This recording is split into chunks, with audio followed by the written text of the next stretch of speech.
কালকে হঠাৎ করে হরকে একটু বাইরে যেতে হলো কাজের জন্য। ও সকালবেলা খেয়ে তো বেরিয়ে গেছে, আর দুপুরবেলা আমার একার জন্যই রান্না করতে হবে। হঠাৎ করে সুমি ফোন করে বললো, তুমি তাহলে এখানেই চলে আসো, আমিও যেহেতু একা আছি তো দুজনে মিলে একসঙ্গেই যা রান্না করে খেয়ে নেব। আর হর ওদের তো আসতে অনেকটাই রাত হবে, তাই আমি দেরি না করে চলে এলাম।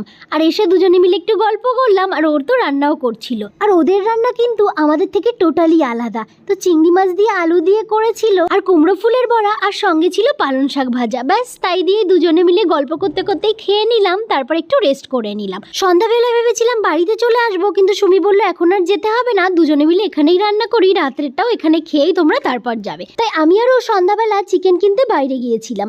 চিকেন কিনে নিয়ে আসার সময় একটু ঠান্ডা ঠান্ডা লাগছিল। এবার দেখলাম অন্যবারের তুলনায় এখানে কিন্তু একটু ঠান্ডা পড়েছে। আর সেই ঠান্ডার মধ্যে একটু চিকেনের ঝোল আর ভাত হলে ব্যাস জমে যায়। যদিও আমরা রাত্রে রুটি খাই, কিন্তু আজকে কিন্তু ভাতটাই খেয়ে নিলাম। আর আসার সময় স্কুটিতে করে বেশ কিন্তু ঠান্ডাও লাগছে।